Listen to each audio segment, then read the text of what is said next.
I would start. Good afternoon and good morning, everyone. So depending, of course, on the time zone you are in this webinar, we are, of course, crossing time zones. On behalf of iNOVA Media Lab, welcome to this 5x5 webinar, Hacking Social Innovation, organized to mark the first 5 years of iNOVA Media Lab at Nova University of Lisbon in Portugal.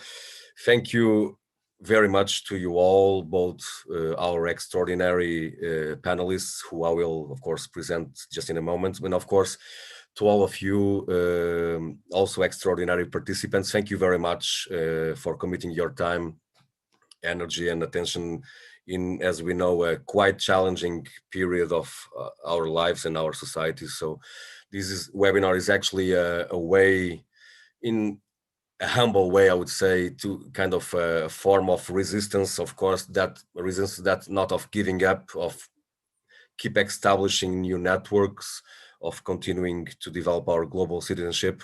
And of course, we are aware of the inequalities, and they are still many and deep, that mark our own time. And perhaps more important is that this webinar is a very small step indeed, but a step to not to give up on finding solutions in a participatory way. So as you all know, and of course you all have previous contact with our presentation with this webinar, I would say that with particular strength in the last decades, all across the globe, innovation laboratories have been founded as a form of creative response to contemporary societal challenges. And these labs, sometimes these maker spaces, these hacker spaces, though they embrace different models and different objectives, they implement different proposals and adapt in specific ways to the different contexts in which they operate. Our panel for today tries to make an effort to represent that diversity. Of course, there are much more profiles in other labs, but nevertheless, I think we may have in common a vision of a renewed role for universities, and particularly of what I think have been called, or what you can call, hybridity. So in this sometimes very fluid and complex way of embracing research, arts, creation, production, etc. And to celebrate the first 5 years of iNOVA Media Lab, we have brought together 5, or I would say 4, I will discount myself on this talk, of course, as a mediator, but 4 extraordinary representatives from 4 innovation laboratories. And our goal is to encourage direct sharing between the speakers and the participants about these challenges and solutions found, and of course opening and nurture an ongoing discussion. So without further ado, I'd like to very briefly present our panelists. We are indeed very honored to have with us Lily Diaz-Kommonen from Aalto Media Lab in Finland, Massimo Bianchini from Polifactory from Politecnico di Milano in Italy, Luiza Santos from Games and Digital Lab, Fundação Getulio Vargas in Brazil, and Eric Gordon from MIT and Engagement Lab from the US. I'm Paulo and Vicente, the coordinator of iNOVA Media Lab here at Nova University of Lisbon. I'll be having the honor role of mediating this great panel. Each speaker will have approximately 15 minutes in the first round to present their lab and leading activities. We are quite aware that 15 minutes is a really short time.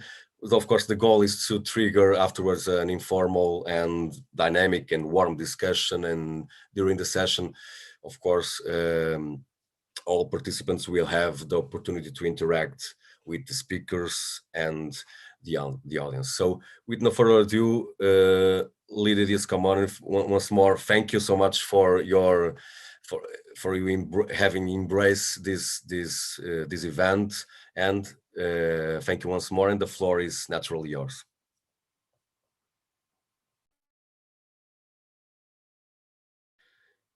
Sorry. Oh, forget that we're muted. No. Yes.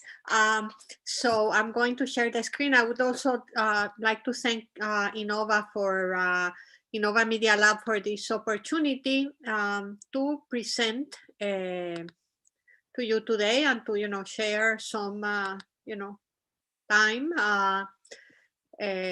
with you all. And yeah, that's perfect. Yes, great. And here we go. So yes, and the topic is okay. This I was very engaged with the whole notion of this thinking about social innovation, and what does it mean, especially when you're involved with working with technology for a long time, as I have. And like working in developing things that are related to technology, but nevertheless, the idea is that I come from an institution where I have been for the past 25 years. Used to be the University of Art and Design Helsinki, and in 2010 there was a merger of three already existing universities. That's the University of Art and Design Helsinki, where I was located, which is a art and design university, school before it became a university, which already existed from the late 19th century, the Helsinki Institute of Technology, and Helsinki University of Technology, and then the Helsinki School of Business. So these three institutions got together and created what is called now Aalto University. So we went from being my university, we were about 2,500 people, including staff and students, and then now we're a community of over 20,000, 27,000, I believe. So it was like a very radical change. Then we were then recreated into the School of Arts, Design and Architecture. And within the School of Art and Architecture, then we had the Department of Media that came to be, that brought together photography, visual communication design, and the Media Lab Helsinki, and that's where I have been. And then at the Department of Media, I'm currently the head of research. I am a full professor of new media. New media can be many things, so that is something, so I guess for me to think about, all the time. And I am engaged in research in art and design for the new media, and I also work with the doctoral students quite closely. And then most recently, I began minor subject studies that targets the building virtual worlds, that is using virtual reality to do all kinds of different things. So then also I lead a research team, Systems of Representation, and it was established since 1998, so it's been a little while, and we do lots of different things, but in a nutshell, the most significant activities that we do, because of course there's always an overlap, or should be, we focus on the notion of digital cultural heritage, development of technology interfaces that targets this particular sector that includes galleries, libraries, museums, and archives. In this sector and within this topic, we particularly have worked in developing 3D interfaces and virtual reality applications. And then from a theoretical perspective, our work is very much oriented towards the use of activity theory in art and design. And yes, and I noticed that many times I'm translating back and forth between English and Spanish, and I see that I have a little typo there, anthropology instead of anthropology. Yes.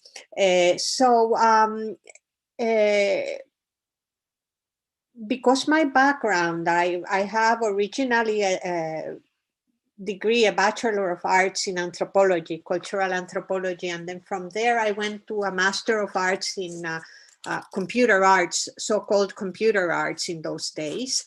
And then proceeded to design. I say that, you know, my practice is very much also oriented by this like anthropological perspective. So in my presentation today will happen through that perspective. And then of course, the view that I give of, you know, Media Lab at the Department of Media, it will be my view. And there are many other things happening aside from what I will present. But because, you know, we only have 15 minutes, I figure I would just focus, you know, on, you know, what I'm doing at the moment, actually. So we work very much in this idea of like researching reality through art and design. And there's the question of how can or does art and design inform our perspectives about reality. And of course, I would say that in at least, you know, in the Western world, definitely we are like very much a society that is like very full, you know, of technology everywhere all the time, and that it is like, you know, saturated. I would say people, you know, audiences are like saturated with technology. And in this context, art can be a very important lens through which culture is viewed. Artists and designers have always been known for innovation. So if you want to promote, I'd say, innovation in digital technology, then, you know, you need to have artists and designers. And then how can those technology change our conception and sensitivity about design? I think that for sure it definitely does. At least, you know, for me, it has been, you know, through my journey of working from the beginning when these all these things started coming out. I've been involved in this field since 1985. So, you know, it's almost like I've lived the history of, you know, what, you know, how it is at the moment. And then to the most important question that definitely has guided my search and research is how can art, design, and new media technology enable us to construct new historiographies that also highlight the central dimensions of human culture, meaning that always my vision has been that, you know, that history is not just simply what is written down, but that it's like all the different sensations that we experience through living. And is there a way that we could use like new media and audiovisual? Well, used to be audiovisual, but we say new media now. Why? Because it's digital. In addition to being electronic, it's digital. Can perhaps open that perspective for us, so that maybe we, you know, can access new ways of like writing history. And then at the moment, I'm involved in two EU projects. These Beyond Matters, Cultural Heritage on the Verge of Virtual Reality. That is a large-scale Creative Europe project. And here I'm working, we are working, I have a small team of, in this case, doctoral students. And we are working with these different institutions in Europe. And the work there, it involves creation of, one is a reconstruction toolkit that for exhibitions that uses virtual reality and allows for museums to be able to, like, you know, archive the contents of exhibitions. We are very much committed to the idea that virtual reality can provide a good way to archive or the audiovisual parts of exhibition, something that, you know, has not been done before. And we have two case studies that we are working on that are extremely interesting. The first one being a reconstruction of Les Immateriels, which was like possibly the first new, quote unquote, new media exhibition that was staged at Pompidou in Paris, and put together by Jean-François Lyotard. And then the second being Iconoclash exhibition that was put together by Bruno Latour and Peter Weibel. And the outcome of this project will be a toolkit that could be distributed to different European museums. And of course, the whole issue of the COVID, situation has been, but we continue. We have been able to continue. And then the other project that I'm currently involved in is the SPICE project. That is this is an H2020 funded project, and this is social cohesion, participation, and inclusion through cultural engagement. And it's a quite large project with 13 different partners across Europe that involve universities, museums, as well as SME companies that are also involved in the heritage sector. And in here, what we are working on is like the development of tools for interpretation, semantic interpretation, and it's terribly exciting work, I would say, that where audiences can access exhibitions in galleries, and where they can curate their own contents from the items that they see in the exhibition. They see, hear, interact with in the exhibition.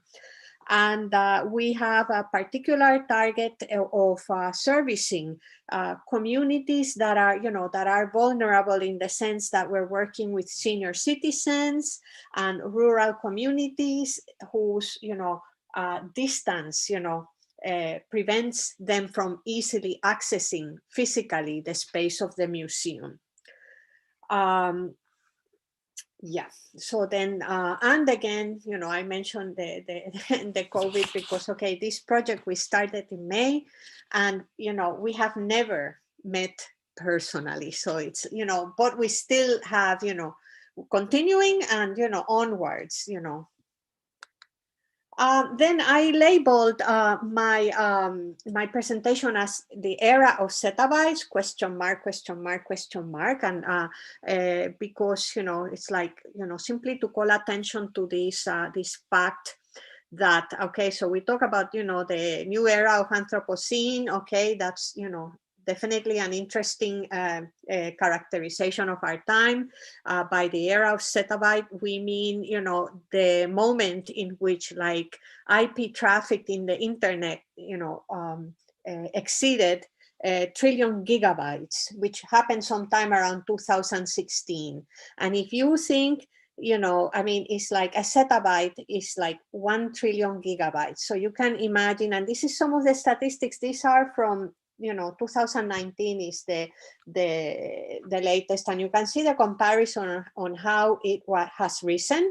And I wanted to show it in this manner because, okay, you can see this is a site that is called Domo, which is super interesting. These people, it's a platform that they are actually monetizing all these kind of visualizations and processing of data for people that, need or want access to this kind of information. So here you have on the right, this like psychedelic type content, but which is like, okay, very groovy, but then look at the side and then think about the kind of potential monstrosity in terms of energy consumption.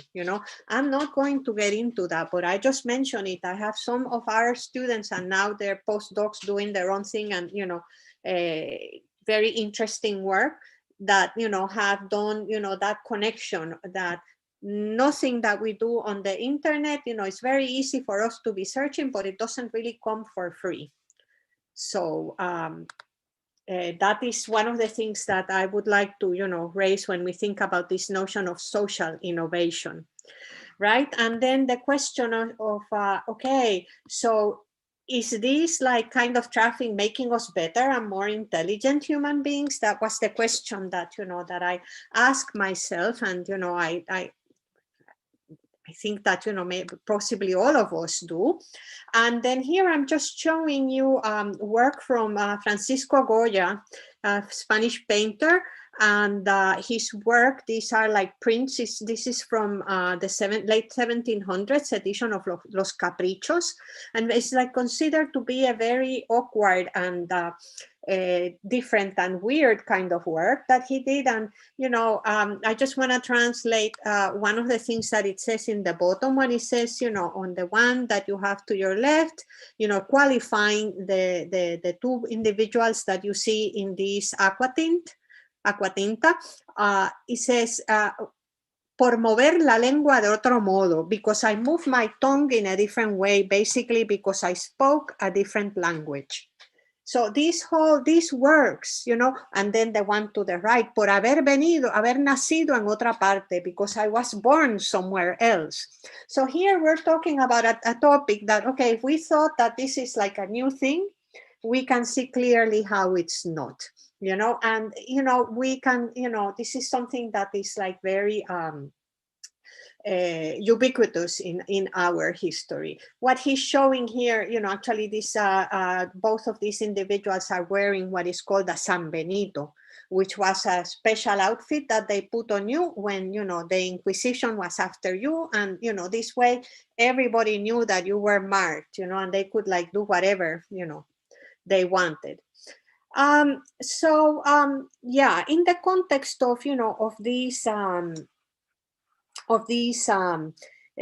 two kind of questions, on the one hand, we have the notion of this era of zettabyte, era being in chronology, being a word that is used to indicate a new order of things and which begins with an important event. Okay, so we have the vertiginous incrementing of data flow through social media. And then, on the other hand, we have, Goya's, drawings. I wanted to put those. I didn't want to put the things, of Trump in Trump's, happenings in the media, how we see it, to then highlight to us that, okay, so we have advanced quite a bit in one way, but, there are other ways which are perhaps those that relate social innovation to social, not necessarily only technological innovation, that we should be like thinking about. So what are, some of the things that these would have in common, I think the first is, it's continued minimal responsibility assumed regarding the development of falsehood patterns for the sake of profits. Like we know that this is, something that, is very much related to, prejudice throughout, history. So then we don't really have anything new there, but perhaps, we have the capacity to better reflect through technology, do we? Okay. At least in a bigger scale, Here we have 68, 70 people gathered. Then coming with conflicting political and economic orders regarding the basic need for human privacy. That is something that is, we can think that is of our time, but on the other hand, one could argue, and this is something that Hannah Arendt, very much worked on, how the notion of privacy, is something that, you can like track historically, from antiquity to our current era, and how, is something that shifts according to whether, there's like, slavery or, more control by the state, or now, which is what's, in the equation, a change towards some sort of, order where big corporations have a say in the political matters of, however it is that we are organized as human beings. Nationhood is a relatively new, recent invention. And then, okay, for us, from a technical perspective, the lack of understanding regarding notions of so-called human intelligence combined with a need for critical thinking about the possibilities of artificial intelligence, because that is, you know, also one of the things that is like being touted as like the new frontier. And, you know, here I would, you know, I would say that for social innovation to happen, there is a critical need that we develop literacy about what are the techniques of AI, like that we really, and particularly for artists and designers, that they really understand, you know, what is going on, so that we don't fall into this situation where, you know, there's like science fiction that is being used to justify, you know, justify the development of, you know, certain tools, or, you know, to go in a particular way, because of course it's going to make money, you know, for, you know, someone, you know, and it's sold to us, you know, on the one hand, you know, AI is going to take over your job.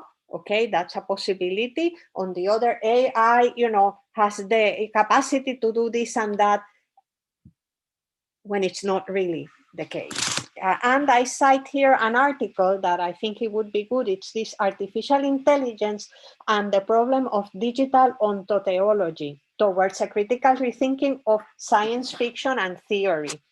You know, and that's also for, you know, when we start using speculative design, so that we're also very conscious about these, you know, the use of these methods.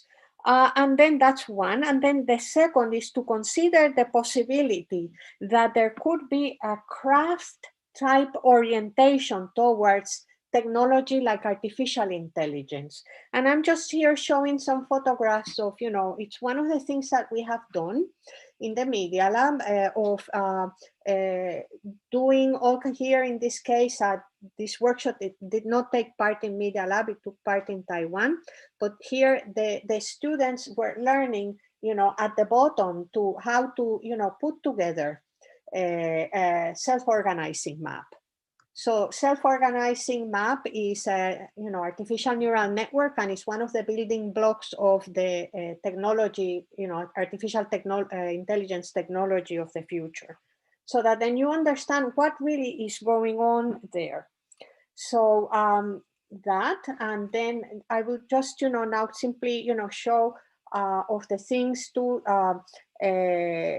one of our recent graduates, his dissertation, Open and Collaborative Design Processes. This is Massimo Menicinelli's dissertation. And basically, I just want to, you know, show this in the sense of, you know, how recognizing that, you know, it is easier said, let's collaborate, than to actually doing it.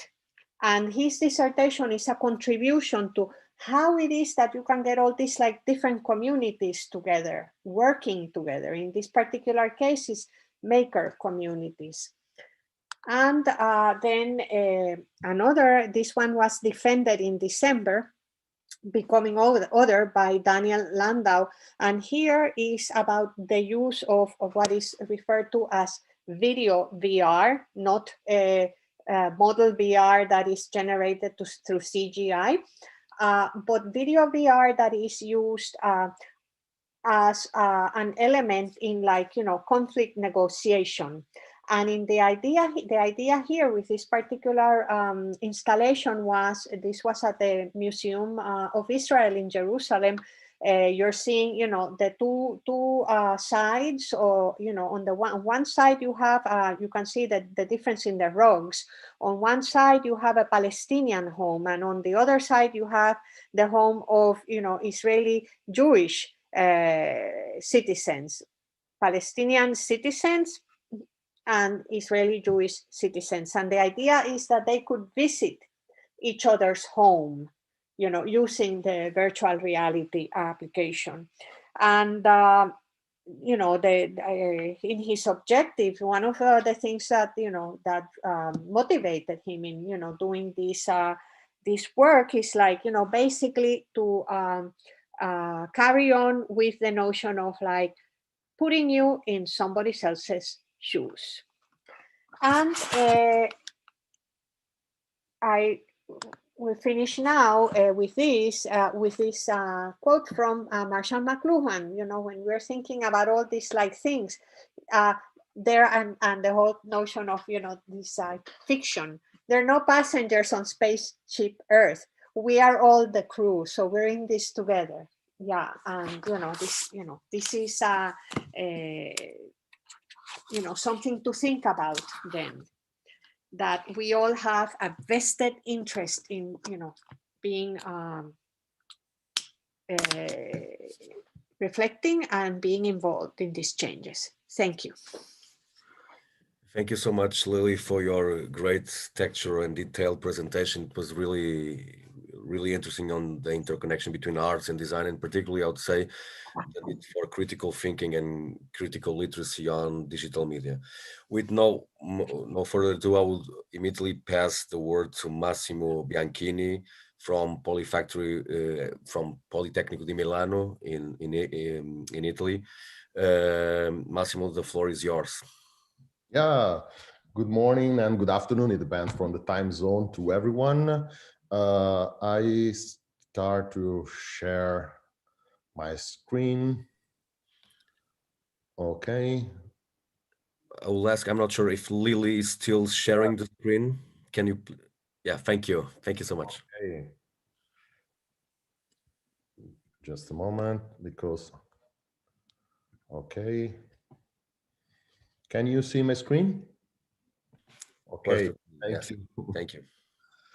Oh, just a moment, then I can start. So first of all, I thank you very much, iNOVA, for inviting me, and it is a pleasure to be here to discuss and to present the activity of my lab, also to see the other presentation. Lily before mentioned Massimo Micchinelli is a friend of mine, and I know him, and I spent 6 months in the Aalto Media Lab in 2012 for my PhD period abroad, because I was studying how, when you will start to open the Fab Lab in Aalto University. And today I go to introduce the story of my lab, just to explain what we are doing in the field of design, making, and also linking through the project and the activity that we do in the field of social innovation. Making at Polini, it's becoming a sort of claim for the people that work in Polifactory, because my university has a strong and historical lab and experimental culture that come from the presence of a lot of department of the engineering, architecture, and more recently design. So, and for this reason, this historical tradition and start to stay in contact with the new and latest movement of innovator, and I refer to grassroots innovators, I refer to maker-hacker communities, and also frugal innovators. And what I can say is that Polini has a sort of ecosystem of labs, and we have more than 250 labs and 5 what we call grid infrastructures. There is a huge biodiversity of labs that are working in different fields, that I can say. But in recent year, there is a special focus in the implementation of lab that come from different departments, from chemical department, mechanical department, from architecture and design, that from different perspectives are starting to explore the potential of digital technology in many fields: architecture, manufacturing, and implementation of new materials. And so we, within this framework of transformation, within this framework, start to create connection between the lab of Politecnico and the world of industry and the world of construction. There was a space, an empty space, when we start to create our makerspace, our Fab Lab. So Polifactory has been created in 2015. It's been created by a group of researcher and professor that was entrusted to explore the change, the transformation after the Great Recession of economy, of also design profession, because there was a lot of changes, for example, in Italy, but not only, with the digital revolution and the digital transformation that start to combine the creation and the rise of the maker community. And for this reason, we start to consider Polifactory as a place, not only a makerspace and Fab Lab, but a place where you can mix and combine two different cultures. From the one side, you start to see and combine more than a strong academic culture has more than 100 years of history with the fresh energy of the grassroots innovators. And in our vision, it was a sort of political act when we start to put the capability of the embed within the university this kind of energy, this kind of attitude, in order to be more close to the society, more open to the society, directly in touch with the society and with the informal innovator, frugal innovator, technology innovators, and this kind of independent innovator community. But on the other side, it start to combine this energy with maintain a strong scientific culture and background in order to try to combine these things. For this reason, as a makerspace and Fab Lab, we are entrusted to explore what we can call the Great Transformation. In particular, what is the relationship between design and new production models, in order to understand what is the idea of renewing product services, but also to connect the idea of not only experimenting or dealing with the design of product, but also to understand in a broad perspective what are the impacts in the society, and how the prototyping, the experimenting using design and digital technology, and also involving citizens, involving independent innovators, can be scaled up in order to stay in touch with the policymaker or the policy systems, in order to start to align this kind of complexity. And to create our space, we are not alone. It's not enough to have only a department. So I work in the Department of Design, but it's been a matter of starting to create a synergy inside the Politecnico in order to join and collaborate with other two departments, the Department of Mechanical Engineering and the Department of Electronic Information and Bioengineering. So we put our design-driven approach in order to collaborate with the other departments and then implementing activities. How we start, this is the space that you can see inside, is one of the spaces that you can find in a lot of Fab Labs that can similar setup. So Eric, that is in MIT, has the university has also the creation of the Fab Lab, is the center of creation of the Fab Lab. So I think that he know very well this kind of setup. But to be, for us is the idea of using this setup in order to try to implement a progressive set of activity. We started in 2015, it was not so expert in digital fabrication. Then we start to put immediately to be part of network, because for us it was relevant to scale up and just to collaborate with other reality in order to implement our activities. So now we are part of the Fab Labs community, yes, but also with the Fab City community. That it's a global network, it's a global initiative that start to put the discourse of making within and the cities in a global perspective in order to start to align this, and also maintain our scientific approach. We at the same time, we have been the first Fab Lab to be part of the Key Enabling Technology Center. You know, it's a European network of labs that start to support especially the small medium enterprise in the approach to the digital transformation. And these are our fields of activity. We work in competitive research. We are mainly a research Fab Lab. We can define ourselves as a research fab lab. And then we provide consultancy, in particular in the field of design and digital fabrication, to small, medium enterprises, but also we like to cooperate with large-scale company. Then we organize hackathon, workshop, this kind of experimental education activity within a project or as a lone activity in order to stimulate the peer-to-peer learning among young innovator, designer, engineer that work in Politecnico, but also people that come outside. Then we have a mission within Politecnico. We work with the young students and the PhD students in order to stimulate and support them in the pre-incubation of idea. We have a program that we call Talent in Resident, and then we offer residencies to young students in order to implement their thesis and then prototype and also collaborate with us.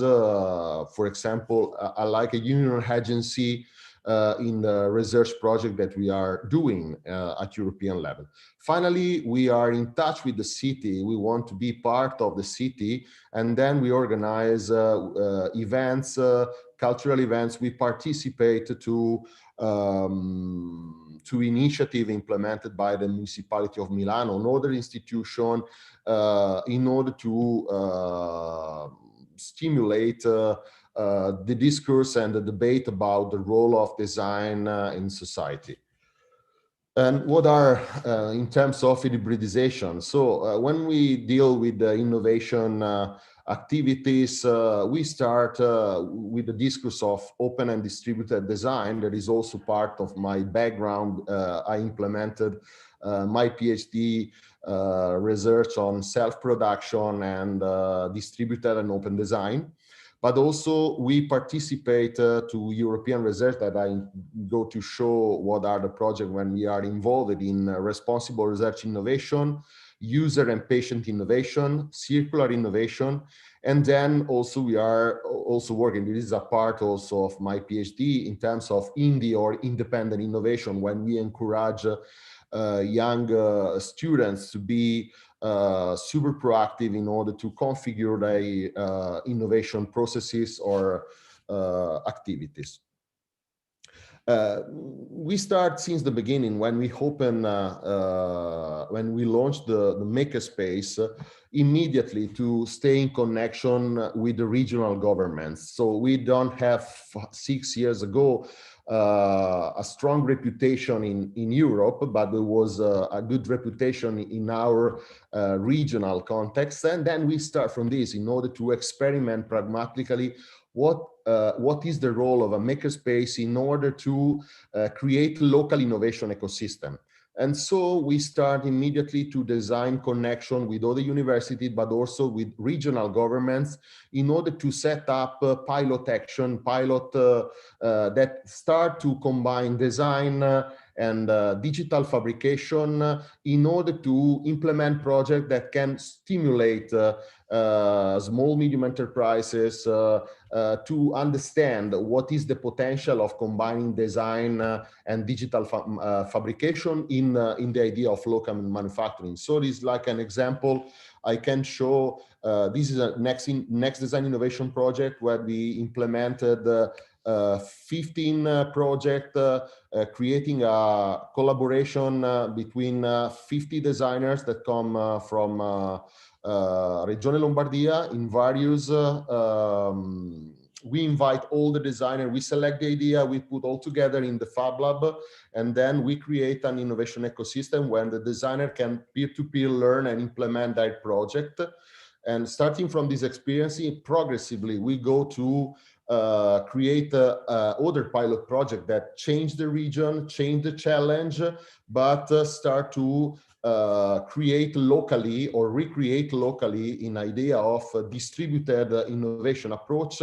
What we do. This is another project that's called Fabrication that explore the potential of a poor material like hemp that has been rediscovered involving a local museum and a local producer of hemp with designer and fab labs in order to create a new object that start to broke the traditional mindset in using this material to implement innovative solutions that start to explore the use of hemp like a biomaterial or composite material and so on. Then at the same time, we scale up event related to the pilot project in order to stay in touch with the society, in order to storytell this kind of project.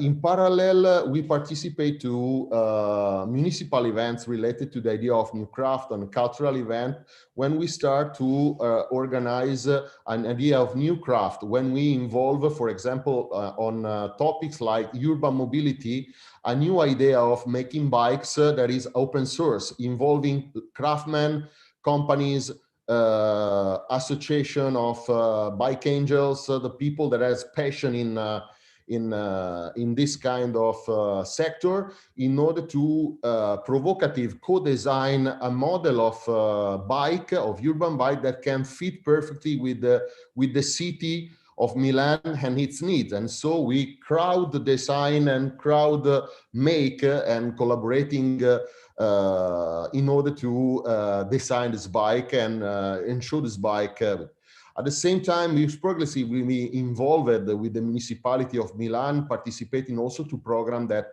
start to use the Fab Lab, because in Milan there is 10 Fab Labs, there is a strong ecosystem, in order to stimulate the need, the not employed young people to participate, to be involved in the Fab Lab, in order to acquire a sort of passion in making and start to regenerate their skill, in order to upgrade their skill through making and creating community.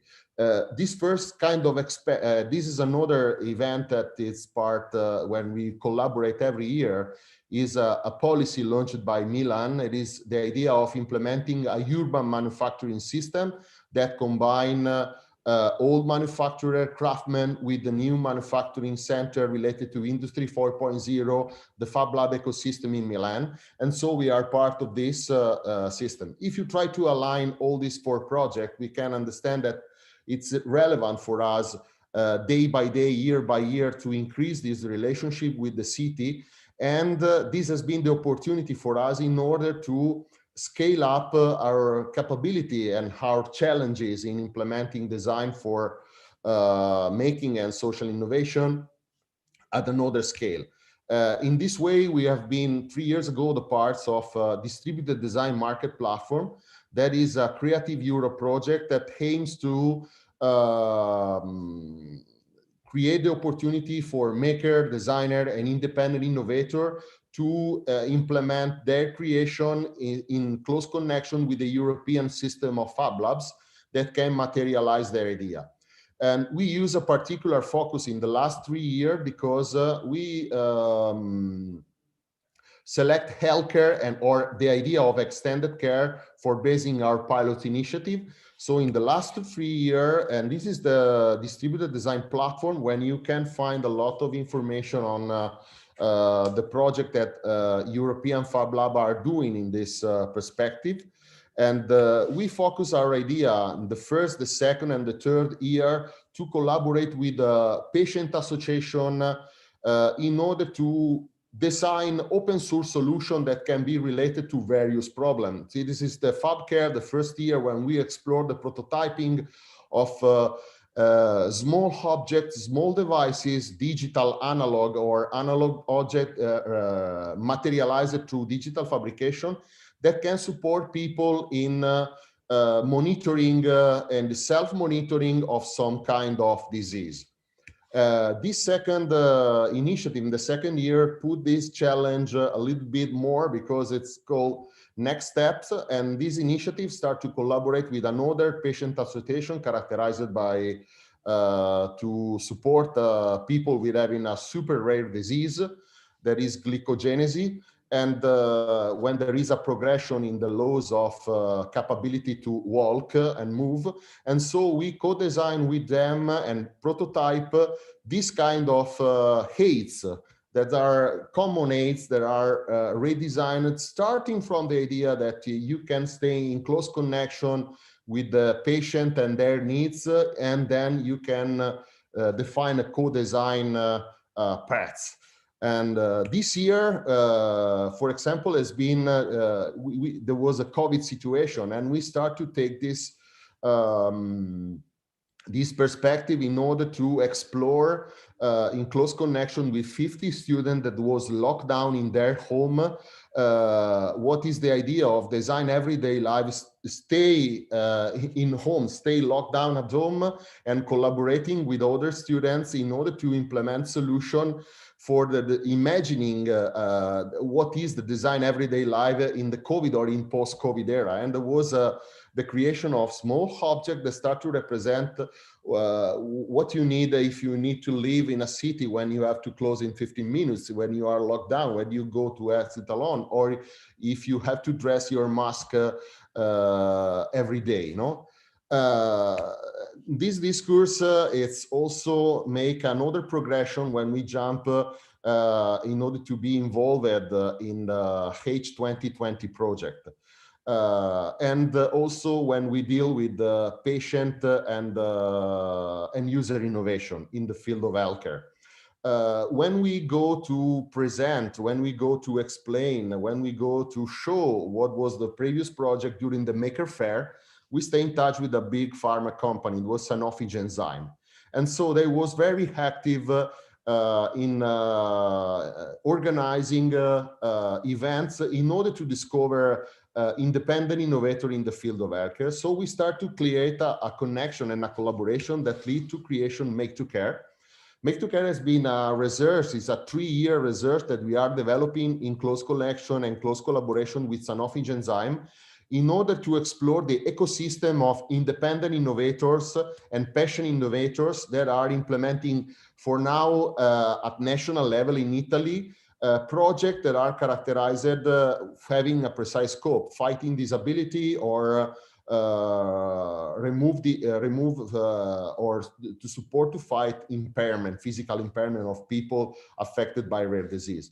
And in 3 years, we mapped more than 150 projects implemented by 200 subjects. And when we go to them, and then we start to understand and how they are working, what is the purpose, what are the association that they are connecting or collaborating, and mapping progressively this data, we elaborate some report that show what is the Make to Care ecosystem and how the patient innovator can scale up starting from zero, taking into consideration all the regulatory system and the things, what is the evolution of these innovation paths. And now at the end of this, in this year, we will launch this experience. We are systematizing all this knowledge in a platform that will be released and will be Design Healthcare Innovation, when there will be a map, an interactive map that will show what are the independent innovators and the patient innovators. And so the platform will be open to the independent and patient innovator in order to connect and then propose their innovation that will be mapped in the platform in order to augmenting the opportunity to share this kind of practices and scale up this kind of practices and become more and more relevant to understand what are the dynamics in terms of implementing user and patient innovation. Then we move this kind of experience in parallel because we participate to another project that is called SysCode that start to use the co-design approach in terms of create more and a lot of awareness in the policy making in order to be relevant to act in society. This project is characterized by the involvement of living labs, fab labs, and other kind of labs that are in museum that implement pilot project when they put a citizen in connection with scientists and policymakers in order to implement pilots that start to give methodologies to the policymaker in order to understand what are the dynamics of innovation in order to be more reactive when they go to define innovation policy. We deal with the healthcare, and then our pilot is called Body Sound, and then we organize a pilot collaborating with the Fight the Stroke. There is a patient association that is working in the field of neonatal and prenatal stroke, and these children have a physical impairment, and when we are using music, ICT application in order to create a new kind of exercise when they start to learn to rebalance their physical capabilities. And so now we are implementing with these children, and we are completing in April will be completed the pilot, and we will able to collaborate on another level with the patient association on these things.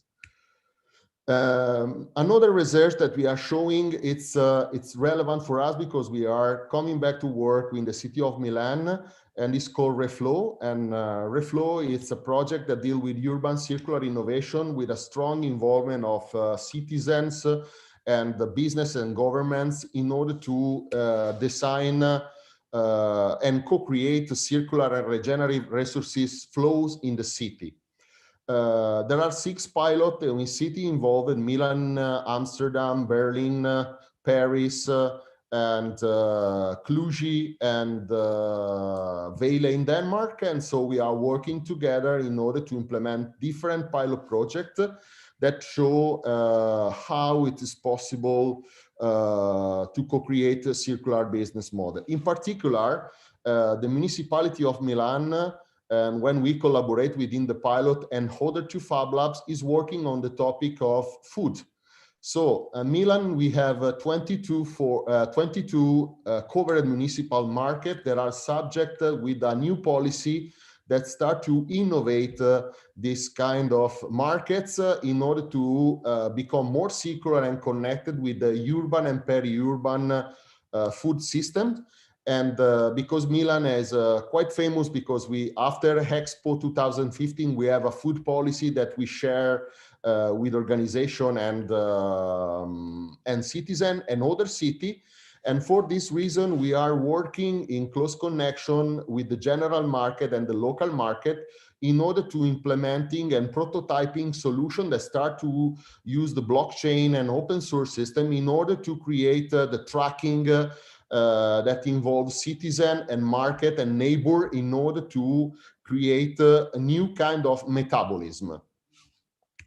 And the final project that we participate has been launched in June 2020, and it's called T-Factor and deal with the urban transformation.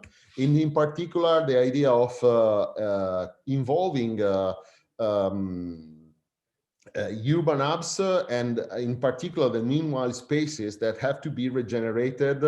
When we are in the city, we have the big developer that work with the urban plan and with invasive and massive works on the cities, and then is the idea that in the temporary or the transformative time when the implementation of a building that have a strategic role in the city is used by the citizen to implement entrepreneurial activity or activity that can have a scope for the neighbor or for the districts. And so we are starting to implement now a sort of transformation agency that can provide services for the local cities, for the cities and for the citizens in order to design initiative that can use the transformative time for the citizen.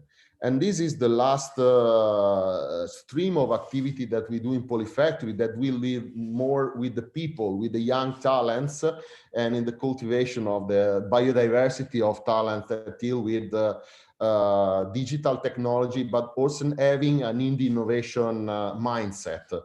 And so every year, more or less, we have 40, 50 students that come in Polifactory for the pre-incubation of ideas. And then we host in residencies. Now, during the COVID period, this is a super interesting challenge, because we are working to virtualize our lab in order to virtualize the talent in residence feature. And we encourage them to be in terms of experimental learning and peer-to-peer learning. So we follow them in the implementation of their thesis, but we encourage them to use the space in a collaborative way in order to implement their project. And then we connect them with external incubator or other kind of initiative that can support them to have independent implementation or future implementation of their work. So we are working in close connection, for example, with the local, with the Politecnico incubator or open incubator. And we also encourage the biodiversity of the thesis that explore the use of design and digital technology in different directions, from agri-food system to healthcare, and in order to give more opportunity to colonize a new frontier or new territory for design and digital innovation, and having this talent in resident program. In summarizing my presentation, when we go to reason and reflect about the value of hacking and making for social innovation, I think that also considering the COVID time, the new COVID era that is coming, in my opinion, hacking has three big values. It's able to open a system when a system is closed or a system is closed. Yes, it's able, or it's a sort of approach. It's a practical approach. It's a mindset approach. It's a cultural approach that can help social innovation to be more open. In order to use this kind of practices, using the technology to open and systematize and analyze this kind of practices and put the information or data related to this in order to open this kind of practices and distribute the practices. The second is provoking, is altering social innovation, use the basis of social innovation, but also using hacking in a sort of critical and speculative design perspective in order to force in some positive or negative aspects of social innovation paths in terms of use of technology, or too positive vision or too ingenuous vision that sometimes characterize some social innovation initiative, in order to criticize the society or self-criticize the capability of social innovation to be really effective when there is the practice. Then is the idea to use hacking and the hacker approach to augmenting, expanding the capability of social innovation. For example, in providing services that involve citizen, or they can create a more inclusive opportunity for citizen in the society. And because, for example, a lot of initiatives in social innovation have some economic problems or are part of asymmetric competition with other kind of services provided by large-scale multinational or so on. In this way, or because this kind of subject has strong investment in use of technology that can influence a lot the shape of services, sometimes also dehumanizing or inhumanizing this kind of services. And for this reason, in my opinion, digital fabrication design, making hacking approach can a little bit work on this aspect in order to augment these social innovation practices. And so I think that I hope to be staying time perfect, more or less. For me, I be a little bit longer, but this is enough, and I thank you again, iNOVA, for this opportunity. No, we do actually thank you, Massimo. So it's really striking already the diversity and in your case the range of projects that Polifactory is involved in. So I would like to pass now the word to Eric Gordon. Massimo, I will just ask you kindly to yes, thank you. And I will introduce now Eric Gordon from MIT and Engagement Lab. Actually, Eric is the founder of Engagement Lab. So Eric, thank you once more for being available for this webinar, and the floor is yours.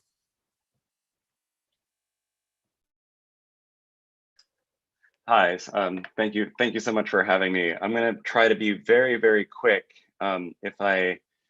if I can. I just want to introduce a few concepts. You know, my understanding of you know, the conversation that we're hoping to have today is about how these labs function, and so I will talk a little bit about my lab just for a minute or two, but then I just really want to talk about the future of these labs within university and some of the challenges, and I can speak specifically from the US context and how these labs get funded. I assume it's, you know, I know that there are different funding models in Europe, and it would be interesting to have a conversation about that as well. Let me go ahead and share my screen briefly. There we go.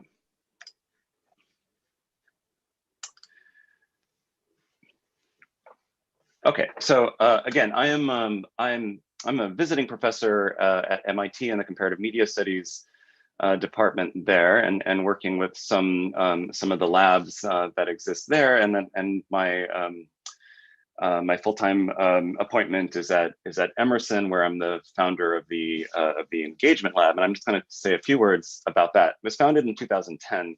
It's been around for a really long time, and I founded it basically by cobbling together a couple of funded projects. There was no internal university funding for this, and it was absolutely a fake it till you make it sort of thing, where I made a website, called it a thing, and then eventually it became a thing as I was able to you know, hire more people and get a space and build programs and all of that. But certainly that's how it began, because I felt like there was a need for sort of cultivating kind of creating an envelope around a research agenda.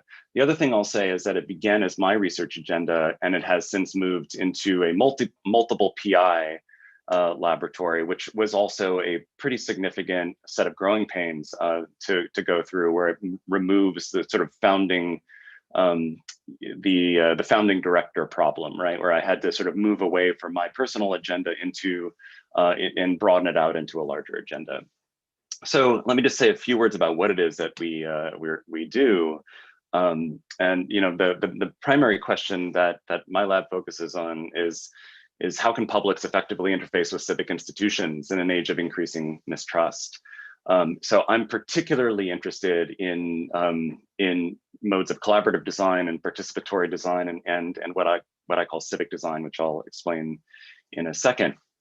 So civic design or public-centered design is really the orientation of the design process around the communities with whom we're designing.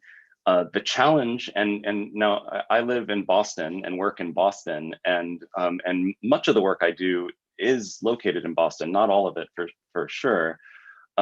But Boston is an interesting case study as a city because there are quite a few universities here. And that means that, you know, in this city, if you're poor and you're of color, you're overstudied, you're over-partnered with, you're over-engaged by municipalities, by universities. And there's an incredible amount of distrust and mistrust in the university actor, because there's a long history of extractive design and extractive research, where researchers, sometimes well-intentioned, sometimes not, go into communities, extract data, extract their participation in something, work within the sort of publication cycle that faculty care about, or the semester cycle that students care about, and then when it's over, they're gone. And so over time, that has generated a pretty significant context of mistrust in the city, and the same is true for other American cities But Boston in particular, because of the amount of elite universities in one city, it poses significant trouble. So the approach that we take in our lab is again associated with civic design, which I define as corresponding to engaging with publics, and I'll explain a bit about that. Play is a central component to this, which is creating the spaces for play or spaces for freedom or discovery. And ultimately the goal of design, as I understand it, is always care. And what that means is that ultimately the thing that is designed, the product, the object, needs to be cared about, certainly by the user or the stakeholder. But ultimately, if the process is done well, then there's a reciprocity, there's a caring for, there's a mutuality that emerges, and then ultimately there's a context of trust that can develop, and that's really the goal of all of our work. I'm just going to just really go through. I don't want to even spend any time on this. I will just pause for a moment on care, inspired by the political scientist Joan Tronto, who talks about care in her work, Caring Democracy. She says, democratic politics should center upon assigning responsibilities for care and for assuring that democratic citizens are as capable as possible of participating in this assignment of responsibilities. And ultimately, as a way of, as a goal of design, to think about the assigning responsibilities for care. This has become increasingly clear in a context of both COVID and racial reckoning in the United States. The idea that care is something that cannot be pawned off to others, and that there's a mutual responsibility for that to exist. This is all. I'm just going to sort of like throw a plug for my book, because I won't have time to go into detail, but my recent book called Meaningful Inefficiencies, Civic Design in an Age of Digital Expediency, goes through all this and sort of maps out our approach to civic design.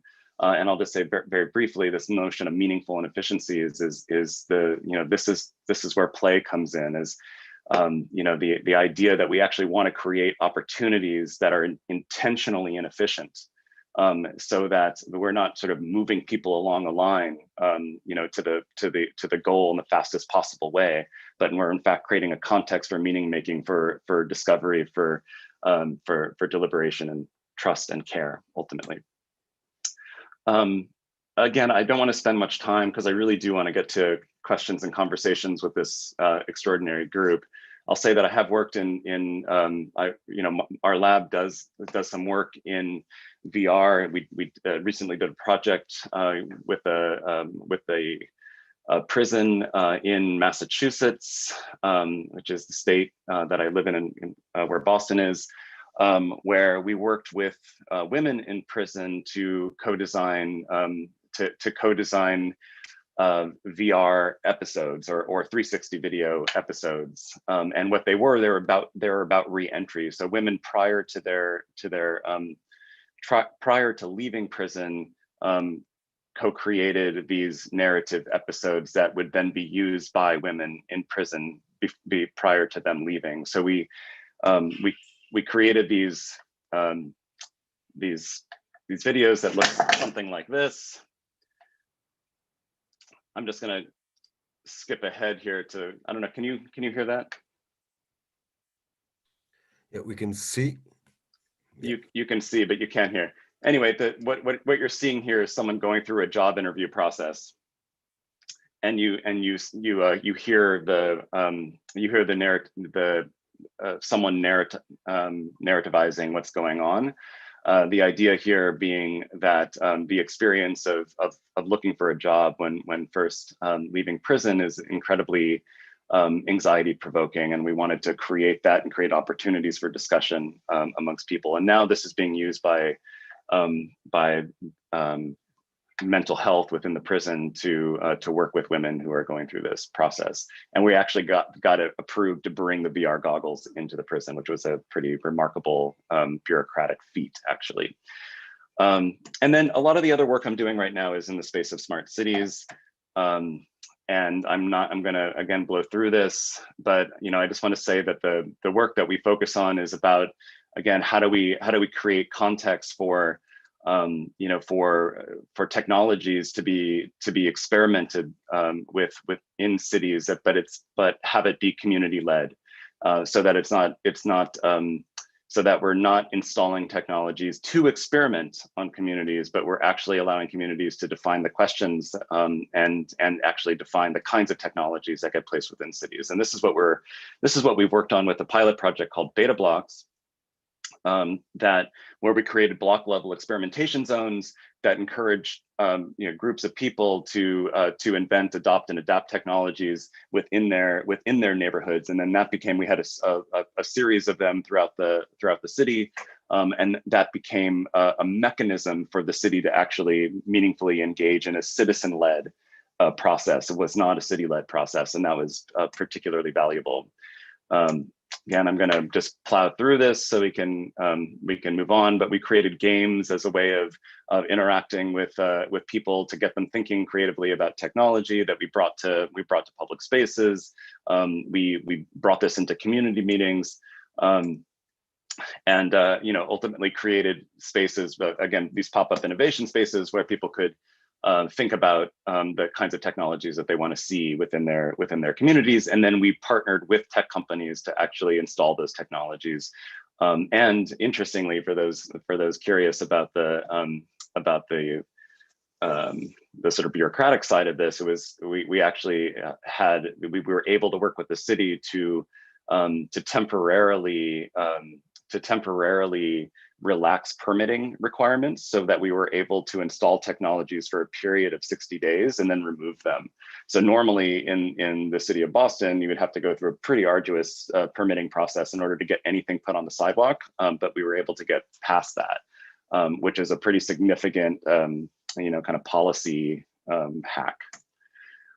Okay. Again, I'm sorry I'm rushing through, but I do want to get to one last thing, which is where the work has moved in the last couple months, which is what we're calling the Boston Collaborative Governance Initiative. And this is actually an attempt to create an urban living laboratory, one that is not located within the municipality, which is typically how they're situated. But this one is located outside within a network where university, governments, the private sector, and civil society effectively collaborate, but importantly, the university and the municipality do not set the agenda. So all too often, it's government and university researchers who are setting the agenda, setting the research agenda, setting the design agenda.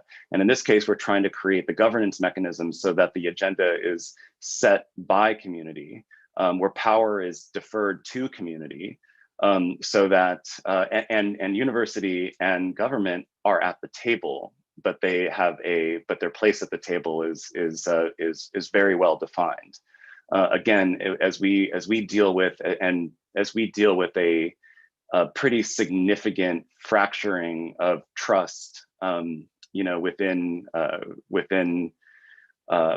our relationship to institutions in general, but certainly our relationship to government, that building mechanisms of governance that are thoughtful and innovative, or university as a partner, is the focus of a lot of my work right now, and the focus of my of the, you know, future directions of my lab. And so I'll just leave with this, which is that I think that universities have a lot to offer in innovation within, you know, within cities. I do think that universities need to check their power. They need to understand that even though they're bringing, you know, really smart people and fancy technologies, that they're not always helpful, and that we have to collaboratively design contexts where we get to step back, and we get to let other people lead for a little while, and so we can celebrate our own accomplishments and continue to work through our own sort of processes of tenure and promotion.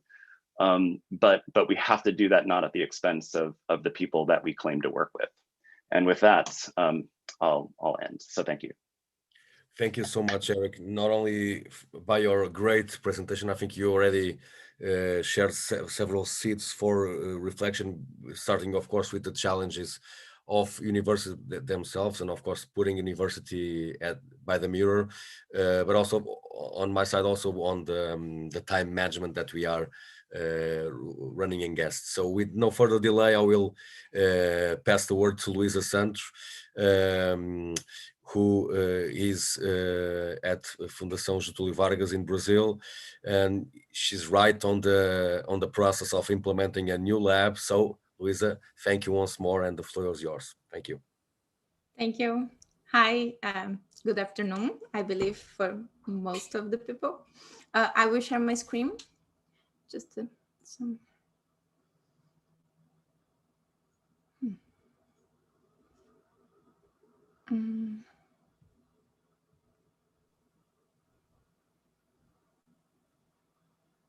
Okay, is everyone seeing?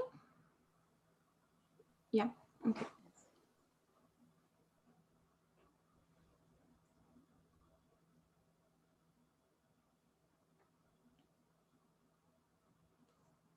Okay. So first of all, I'm Luiza. I'm a PhD in Communication and Information Studies. I'm actually the baby in the crowd here because I finished my PhD just last year, which is also when I began to work in this project that I will present today. That is just in the early stages, but it's really great to be here. So thank you to Paulo and to iNOVA Media Lab for this invitation and for organizing this event, and also to the colleagues for the opportunity to hear about their experience. So it's a pleasure for me to be here, and I will share a little bit of what we are thinking at Fundação Getulio Vargas, and also learn from you today. I'm here to talk about the so far very short story of our innovation lab. Compared to the other labs that are here today, we are still like a baby lab, just a few months old. We have begun to work on this project around September last year. And we are so in the early stages that we also ended up changing names. When we were invited to speak here, we were called Innovation Cube, which was like our first trial of a name. And now we have changed it to Games and Digital Lab, which we believe can give a more accurate idea of our aspirations. So I believe that is also part of the initial process of understanding what this lab can be. So the new Digital and Games and Digital Lab is part of the Public Policy Analysis Directorate. That is a research center at Fundação Getulio Vargas in Brazil. Fundação Getulio Vargas is a higher education institution located in Rio de Janeiro. Since our research center is now consolidated as a reference in social media investigation and social network analysis, we are moving on to new challenges in the digital context. And one of these challenges is a new school of communication, media, and information that's aimed to be running maybe by next year. And also a second project is this, of course, Games and Digital Lab that is aimed to integrate professors and students of the school in innovative research. So our laboratory is focused on empirical, experimental, and critical research with digital technologies, concentrating on their social and communicational aspects. We have a transdisciplinary perspective, combining research team in areas such as media and communication studies, economics, computer science, sociology, and design. And as we develop, we also aim to include other disciplines such as engineering and anthropology, for instance. As a team, we are interested in understanding the effects, experiences, and potential for social applications of emerging technologies, especially concerning young adult public in the specific context of Brazil. Our goal is to become a reference in Brazil in the investigation and experimentation of digital technologies focused on immersive and interactive experiences. Through the knowledge of our research team and facilities, we act as a center that try to promote creativity and provide support for the experimentation of the future students and researchers at our institution. That is actually a particular challenging project, I believe, because we have started working on this just last year, and we have not worked together in a room because of the COVID crisis. So we have only worked in remote. So that has been a big challenge for our team, but I believe it's also maybe an opportunity, and try to think of this lab as really born virtual, and we can see how we go from there. So our main purpose as a lab is to establish a direct dialogue between the students and the professors, technology companies also, and research centers inside and outside of Brazil, and also, of course, and most importantly, the society. It is very important for Gaming Digital Lab that all of our developments happen in close relations to specific social issues and problems detected in Brazil communities. We want to be able to experiment with digital technology to create a place where we can explore media possibilities. So as far as research areas that we are interested in, currently we have like 3 main investigation focal points. That is digital games, mixed, augmented, and virtual reality, and also artificial intelligence. These technologies, we believe, that create new ways to perceive and to interact with digital devices, with the potential to alter social practice, as well as to allow for experimentation with new media and content formats. Our main research goals so far are, first, to understand and analyze the aspects of sociability and interaction in digital games, and secondary platform as well. And also aspects related to Brazilian gamer culture.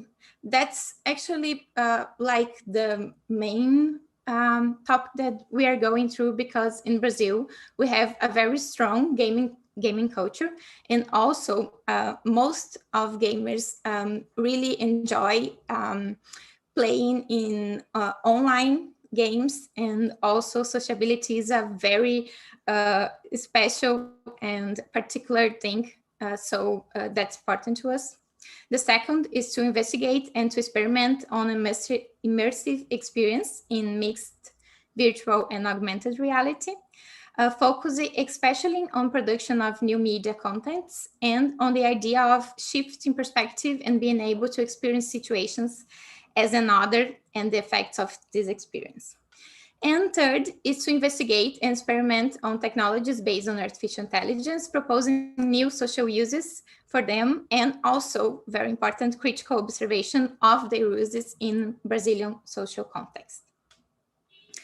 The purpose is not only to investigate the topics listed, but also to conduct practical research capable of proposing immersive interventions, media contents, and proposals for technology uses aligned with social issues. Games in Digital Lab understands digital technology as potential spheres for social transformation capable of intervening in reality.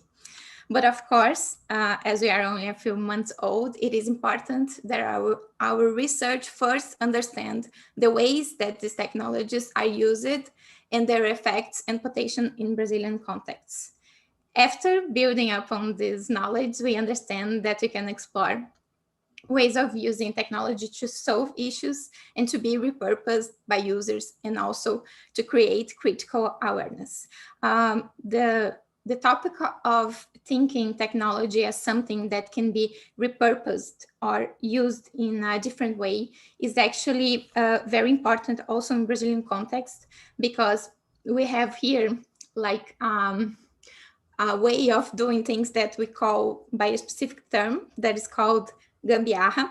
Gambiarra is anything that you do with an object to try to use it in another way, or to try to use it even if you don't have like the perfect condition or access. So is the way that the user changes something in order to be more close to its reality. So that's important to us because it's very cultural and also it says a lot about how Brazilians can use technology, and we aim to do that in also this space.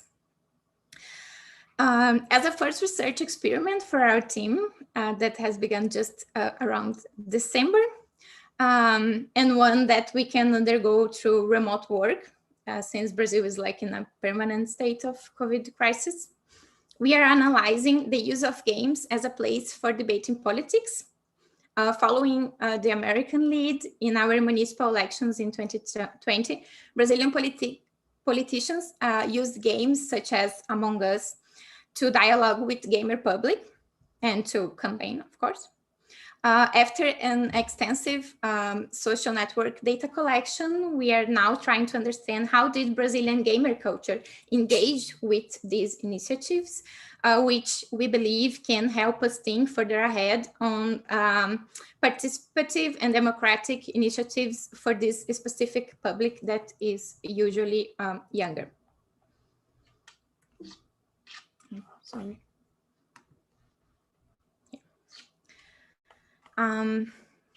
Our main goal is to consolidate Games in Digital Lab as a reference center in the experimentation and investigation of immersive digital technologies and artificial intelligence in the Brazilian context. And in order to do that, we are cooking up some actions that can bring together the interests and knowledge of students and professors alongside with technology, industry, and society at large. So some of the actions that we are preparing are, for example, first, building up extensive collection, having equipment and a structure so that students and researchers can experiment with this technology, but also that we can create over time a space for technological memory, which is not very common in Brazil. I do know that in Europe that's different, but here we don't have much of this memory of devices. So we would like over time to do that. We also want to engage with the society, having an open lab day. That is a day that people can come to the lab, can get to know the researches that we are doing, and also can experiment with whichever technology we have there. And hopefully from this encounter, we can also have some feedback and some ideas of what is interesting to people in these researchers or in these technologies. Of course, creating research networks and workshops to spread our knowledge, and also making hackathons to have a cooperative creation, both regular hackathons, but also social hackathons that try to find solutions to social problems. And also we are planning to have like a pre-developer that is aimed to foster new ideas of researchers and students of the school, and then provide the adequate environment for them to be fostered and maybe then go into the market.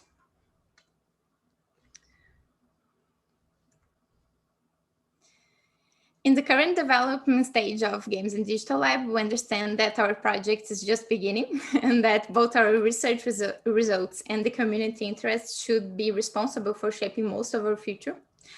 Due to particularities in Brazilian higher education system, we still do not have many initiatives that propose to understand and to innovate through media.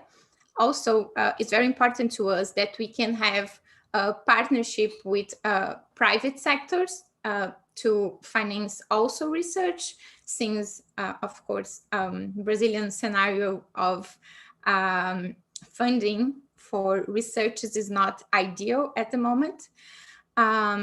In the academic field in Brazil tends to focus more in communication process and less in media itself.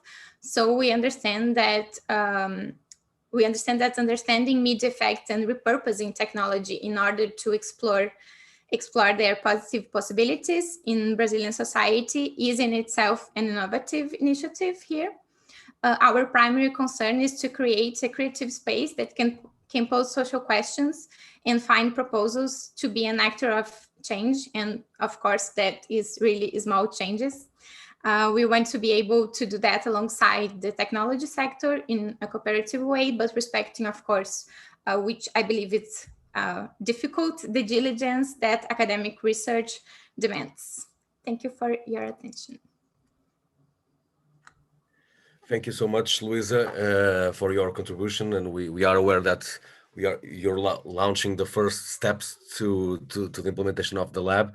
So with no further delay, we'll entering the stage and the time for question and answers. Of course, that's the great value on this. We have already some registered through the question and answer tab here. So please, if you have any questions to put to any of our or all our panelists this afternoon, please do it using the question and answer, the Q&A tab. So there's actually one initial question shared by Larissa Gasparo, and I will ask each of our panelists to try to answer.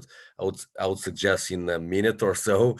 So it's, of course, Eric already mentioned this. It's regarding the sustainability, in particular the funding and the financial sustainability of innovation labs in the particular setting of university or higher education institutions.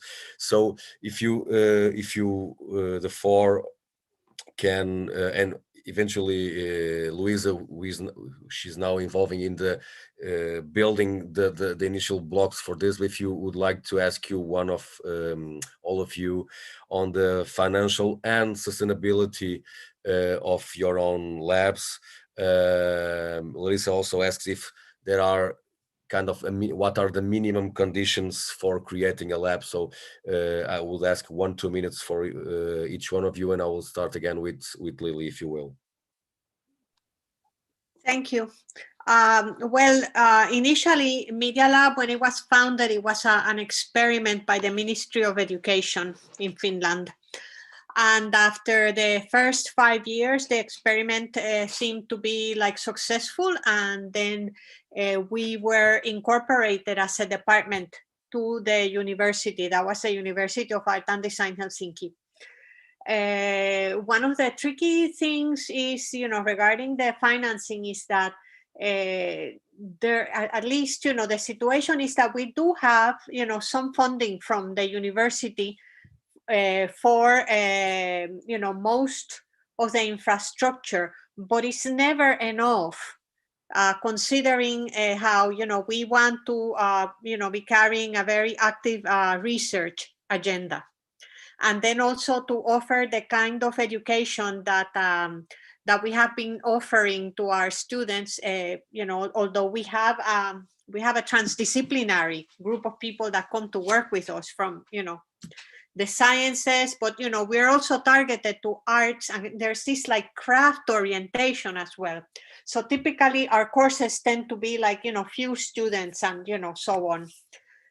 So what I can say regarding that part of the finances is that it has always been a struggle for the Media Lab in Finland, in Aalto University, insofar as, we're always having to, all the people that work there, the faculty is always, on, writing proposals for funding. Yeah. Massimo, thanks, Lily. Massimo, want to add your experience regarding Polifactory? Yes. We start 6 years ago receiving an initial fund directly by the rector. He takes his personal funds. He said, okay, guys, it's up to you now. And after this, this first steps for us has been, we start to work in the Polifactory. There was 3 people. And then and the first approach, it was wrong, because we start to think as a normal fab lab, okay, we can do services, we can do this, totally wrong. It cannot work. So we start to refocus immediately within the first year in order to immediately use the digital fabrication and what we are learning. I attend the Fab Academy, and so they explain the model that can be used. But if you are an external Fab Lab, if you want to be a research Fab Lab, you have to totally change your approach. And then for this reason, we start to say, okay, what we can do, and we start to define a sort of strategy. You can imagine a table with 4 legs, and the legs is, okay, we want to go to talk with the producer in order to create a wall of donor, and we want to involve the companies to help us to provide technology, to give us something we can experiment with them. A second was immediately to create, to participate, to bid local, national, European, and you have to create your independence in terms of economic. So fortunately, because there is also a combination of luck in life, it's not everything, okay, you can push a lot, but you can participate to 200 bids, but if you are not able to win a couple, it's quite difficult. And I'm talking about European funds, especially because for the European university, and I think is a common topic for all of us, no? And how to and so after this reason, starting for the first project, we approached the Creative Europe. It has been a good gym for us to teach, to learn how to create a stronger connection with other institutions. And then step by step, we increase the capability to participate to European networks and be part of proposal, and then establish a sort of baseline in terms of sustainability of the lab. Today, we are totally sustainable. We have 12 collaborators, and then it's but it's the fighting every day, because you have to invent and reinvent yourself.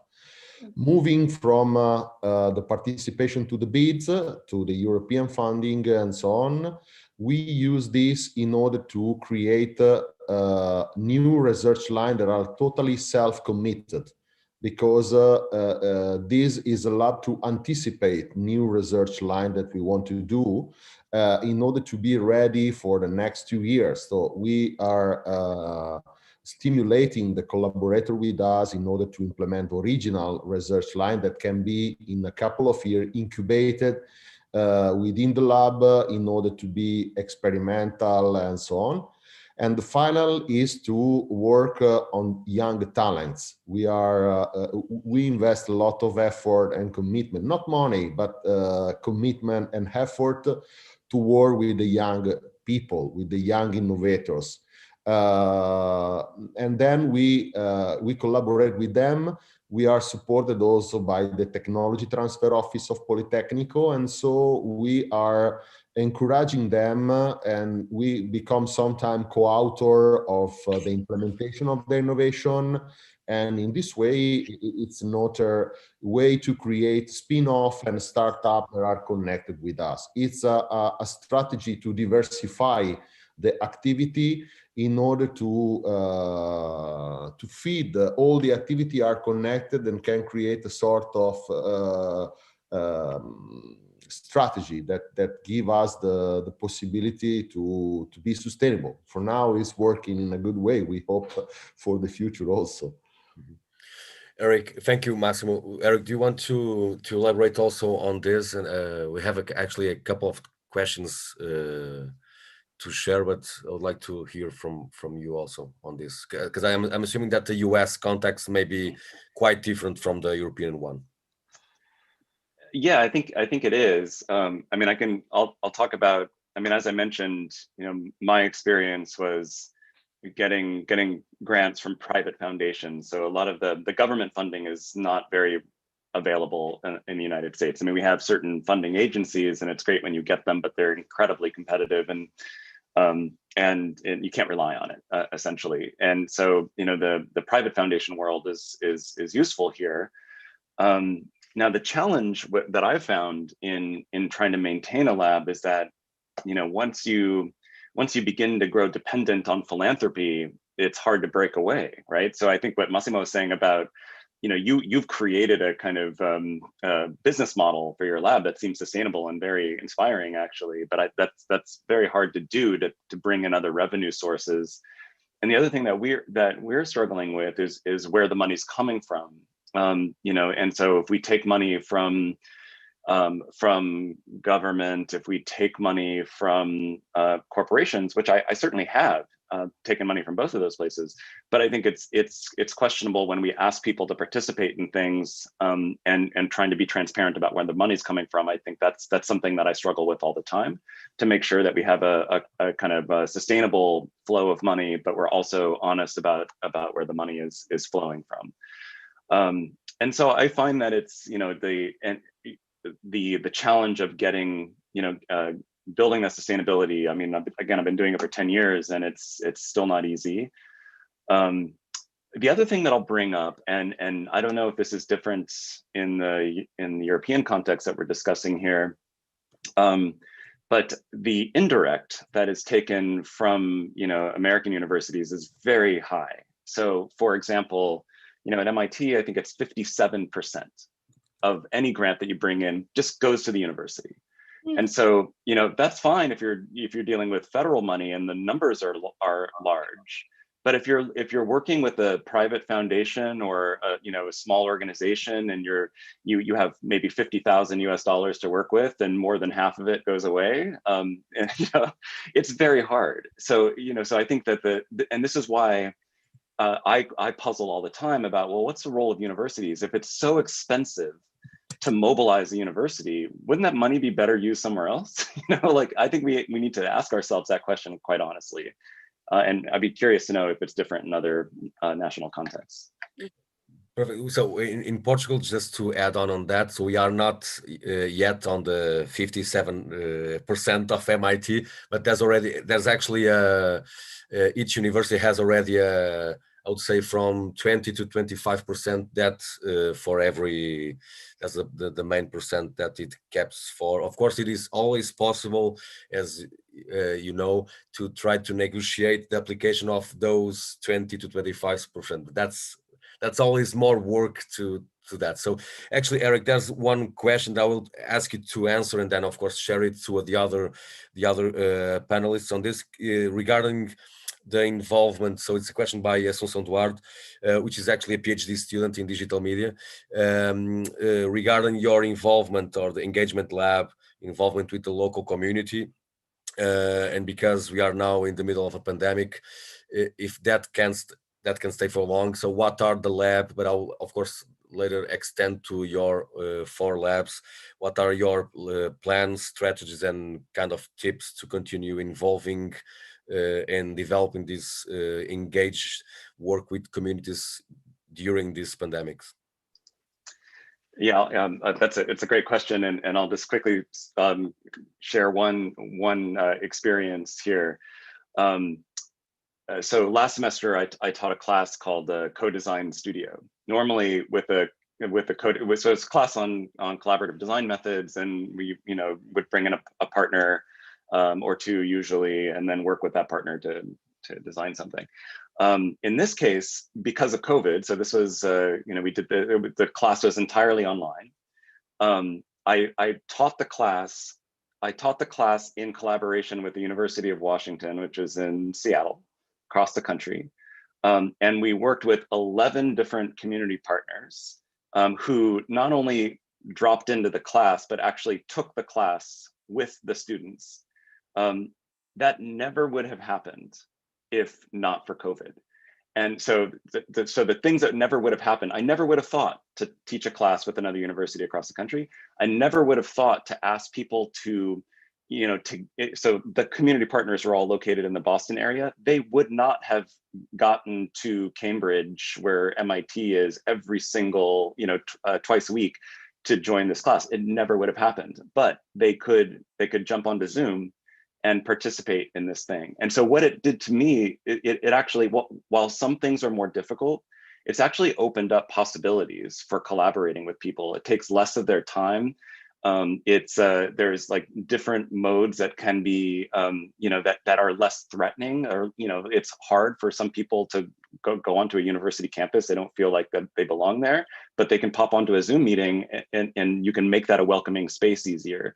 And so again, like, it hasn't been easy. I'm not saying it is, but I have found that there are some encouraging possibilities that I would like to continue even once we return to physicality.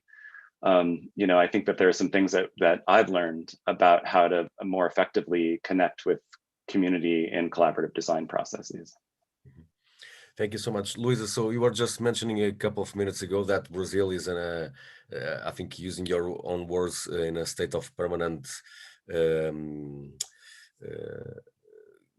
severe situation with COVID. So how is this COVID-19 situation in kind of determining the evolution of the project that you are actually in this on stage implementing? Yeah, so that has been a real challenge, because I have entered the team to lead this initiative, but I wasn't working in the institution before. So I have joined by middle September, and around October began to work in this project. And I have only met everyone online, so have never seen any of my colleagues in person ever. So that's a little bit of a challenge. But well, also I believe that this put us maybe a little behind in getting our physical space running, like having we have an actual space, but we don't have the technologies yet, and even if we did, we could not go to university, so that's an issue. But also I believe that in the same sense that Eric was talking, since all the researchers also have like many other agendas, not just the lab, so we can like find small parts of time to work on this, and like have more maybe we are talking more if we were like going to physical university, because we are always working online. So if we see something we can share, and that makes, I believe, the idea advance. So I believe like for this first stage that we are trying to see what we are going to be, and what are the expectations, and also like try to make fundings, not you know, that's important. I believe it hasn't like been something that was really put us behind or something, because it's okay too. And also we have like tried to experiment with meeting in different spaces. So since we are trying to understand games and so on, sometimes we do shared meeting to play something and also talk about research, or to explore a virtual world together. And that also, I believe it's interesting, and maybe we would not do these early stages if it was not in this context. And also I may believe that for the funding part that we are trying to do, it's not easy in Brazil to have governmental funding. We have some local agencies that's from the states that have sometimes good potential, but always very competitive as well. So for us, it's important to try to establish contact with people working in the industries, and maybe have funding from there besides from the university itself.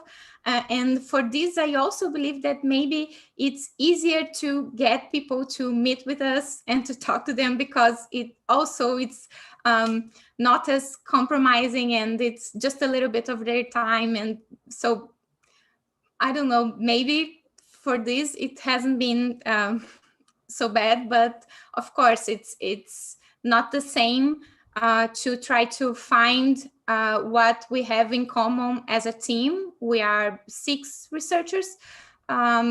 If we are not together, you know, so I believe that's difficult, but I don't know if I answered you. Yeah. So Massimo, I'll be, thank you, Luiza. I'll be picking on something that Eric was commenting. So I'm putting this question to Massimo and to Lily, if you will. So regarding the lessons learned, so these difficulties, because we are all connected with infrastructure and of course our presence and experimental activities. So I would ask you for the last year, of course, we are almost reaching 1 year of having to find solutions and alternative ways of working. So even when all this passes, what type of lessons would you like to keep in place? The first lesson that I learned in the last year, so it has been,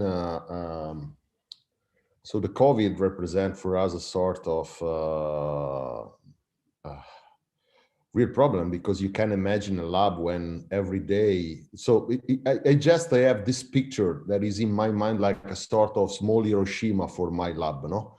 I remember the 21 of February, there was more than 200 people that was making the PhD festival in my lab. I was so proud, and I received the news that there was the COVID and they blocked immediately the Lombardy region. It was a first of, is the last picture that I have of my lab full of 200 people. I have freezed in my mind this image. And so never will be the same. And so after, it was 3 months that I remember that I spent together with Stefan is my colleague, to reorganize and refine the idea. So we discover a sort of resilience. And the first lesson that I attend is the solidarity. That was the first exercise that I do. The first thing that I was very lucky, because together with my colleague, it was 1 year before we start to organize, due to the increase of the activity of the lab, the management aspect. We fight with our collaborator to use the Slack and these kind of tools to virtualize some kind of activities. And so we were almost ready to this transformation. But on the other side, we use this time, and also the didactical activity that we make in Politecnico has been the good side of this of the COVID is in my opinion, the discovery of the concept of hyper localization. So on the certain way, I need to hyper localize the activity that I do. I have to protect my lab. I have to imagine a new normality when the people is safe. And I spend more than 1 hour per day to discuss about rules, behavior, change that are related. And this is, in my opinion, a good exercise of democracy in the lab that I never happened before. And is also mediated by the use of technology. On the other side, I spend hour to talk with the people, and I expand the border of my lab. It's a sort of becoming, so also in the didactical activities, there was a collective learning by doing, by interacting exercise that the humanity made in the last 8 months. That I make things when I was locked down and the didactical lab and my lab was locked down that I never imagined before to do it. So this is the lesson that when the pandemic will be end, probably the hyper local aspect and the level of hyper democracy, so the capability to act very close to your interest, to save your place and around your place when you are doing, also cultivating not only the work but the health and well-being activities related to what you are doing in your lab. Is a good it's a prototyping of a life of every day. No, it's not only researching but establishing a good balance. On the other side, augmenting your capability through the use of technology in order to expand the horizon, extend the horizon of the it's a sort of I think it's the idea of and I completing my reflection now. It's a sort of, my digital twin is expanding my capability when I'm doing, and at the same time, I have time to cultivating my super local interest. and regenerating the biodiversity of what I'm doing in my city, in my neighborhood, in my lab. This is what I'm trying to learning and understanding by the practice of every day. Eric was just commenting here that he couldn't agree more with you, so that hyperlocality is the new scale of globalization. So I would pick on this to ask Lily if you want to share with us all. Yeah, sure. And of course, like, in these presentations, everything that I have talked, it's like I'm providing, it's like one, my view, a filter, a lens of, I think about the situation at Aalto and also in Finland,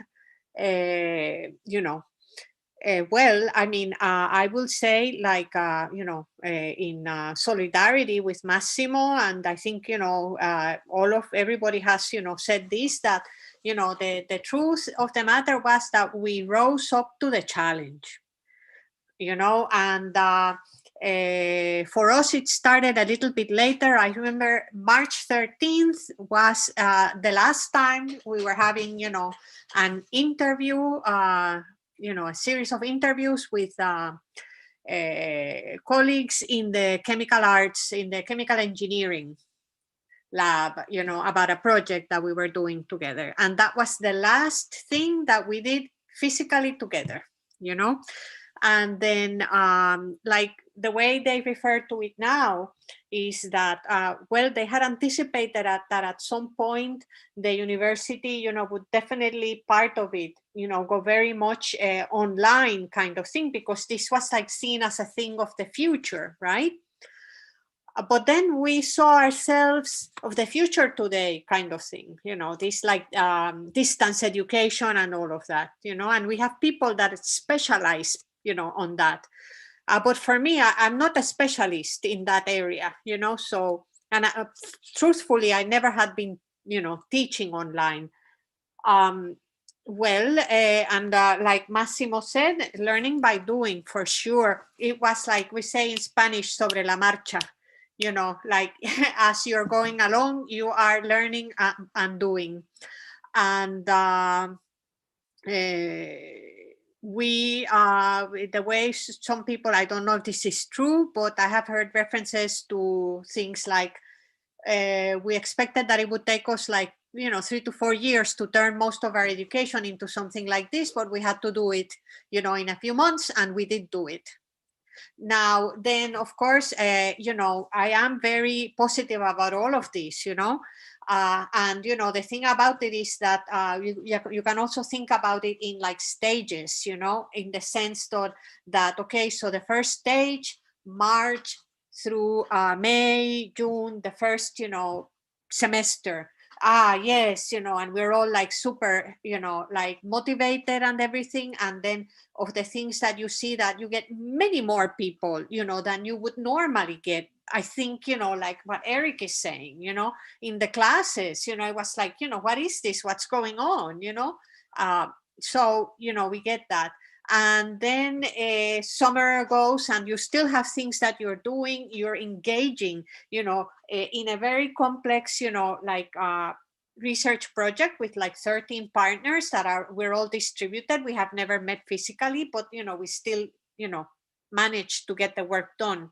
The second stage, okay, so we continue, we come up with ways of working collaboratively, and we do it, and it's like, wow, we surprise ourselves.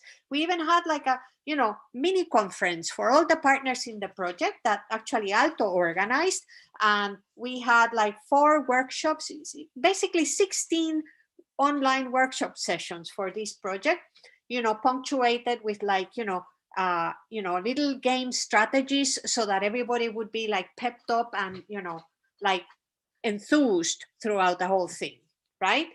And then we get to we are like, yes, we're still going. We get to Christmas, we go through Christmas, and now where are we now? That's where I say that now is the critical stage, because now I think that I detect a little bit of like tired. Oh, the vaccine is not here. Oh, what else are we gonna do? We thought this was gonna be over. No. So And I think that now is like, the time that, again, as I, said in my beginning, my talk at the beginning, so, we could have all the technology, right? But we also need then the human spirit. I think it's, this is like the marathon when they say that you're going to hit the wall, after a certain, that's certain number of miles. I think that is, at least I am feeling that. And, training, resilience, how to push through then, so that we make it to the, end of this. And mind you, I don't think that this is the last time that we hear about this kind of thing, so to, that have all your antennas, out, because, who knows what, is lurking. And is that now, like, what Eric was saying, that now we have the mistrust of, like, this happened, we lived through this, what's next? Massimo, you're actually raising your hand, so please do. COVID for me, it's a sort of social stroke. So the humanity take a stroke. And when you come back to the normal day, you think that you are able to do the same thing, but you are not able to do the same thing like a time. And you have to relearn to make the thing, finding also support in technology, or find also support in other people to come back to make the things, in order to come back to a new normality in a certain way. It's a common word is working, but I think that more in my view, that the metaphor of a social stroke is this: the people seems to be able to do the same things of 5 minutes before the things, but it is not. We are losing something, but we have to understand what we has, the new things that are coming in within us, in order to be able to do the things. One of the things that this stroke has done, though, is to really draw attention to the functioning of the body. And again, in the U.S. context, it's impossible to understand COVID without understanding the parallel racial reckoning here in the United States. To the sort of deep awareness of inequality that was all too easy for some people to ignore, and COVID has it brought all that to the surface, right? So we see how a pandemic impacts certain populations, specifically people of color, in a far greater numbers than it does white people in the U.S. And so you can't deny that, right? And so I think whatever we have done, those of relative privilege in operating within universities have done to cope. We have to put now our own coping skills into perspective and understand this from a sort of significant context of inequality, that it would be impossible to go back to what we used to call normal without sort of seeing this new landscape, or this new body that we occupy now after this stroke. We are reaching the end of our webinar, but I would like once more to, of course, if our participants have still questions to present, I will go for a last round of questions, but also to invite our panelists to final remarks, and particularly if you want to put questions one to the other. So if you want to any particular questions that Eric wants to put to Lily or Massimo to Luiza, so please go ahead. The floor is yours. So I am both is for Eric and also Lily, because I are sort in my view, sort of two sides of a big picture that is coming. From the one side is the civic engagement, on the other side is the idea to use because Lily is start to figure out a sort of post-humanistic approach, in the use of technology. So it's the idea that if you try to bridge the two things, I think that if you put the post-humanist discourse, when the spaces, when they use, whether the new role that play technology in the civic is is put in the civic engagement, I think that's something start to figure out a new idea of social innovation. No, there is not, and also go to rediscuss the role of the human agency. And then this, I think that it's a big challenge for social innovation. No, in a certain ways, is expanded, is augmented. And I think that, for example, for the Fab Labs that deal with technology every day, it seems the first input for a radical change. I also have a question. Can I squeeze in? Because it's in the same direction. It was actually triggered by Lily's talk, so maybe it's to her, but actually it's to everyone. I was thinking, since we all deal with technology and create or try to create through technology, I was wondering which are our responsibility regarding like a conscious use of technology, and understanding, of course, that demands resources from earth, from people, from energy, and how can we like put these two things together, because that's something that I wonder sometimes. I do believe that it's an ongoing path, and we cannot just let's not use anything and or something like that. But also we do have a responsibility because we are also creating more. So I don't know, just wondering how can we balance this. Yeah, and I would in no way want to say that we shouldn't engage with technology. I mean, it is as much, it's an intrinsic part of, what we are as humans, I mean, that's the thing that, it the same, we create it, but it creates us.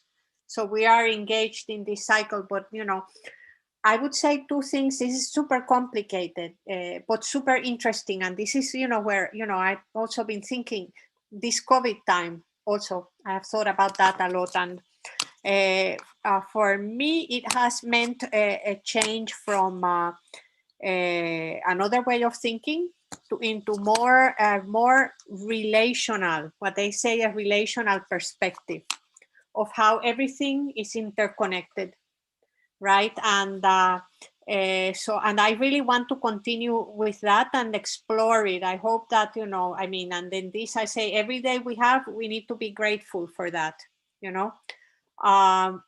yeah, so I would say, that, especially with what Eric was presenting, and also Massimo and you, Luiza.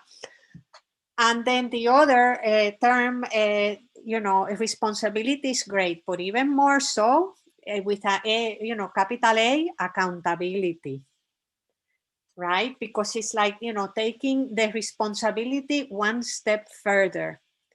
That, you are accountable if you have been given the opportunity, as we have, because I think all of us here in this group are privileged.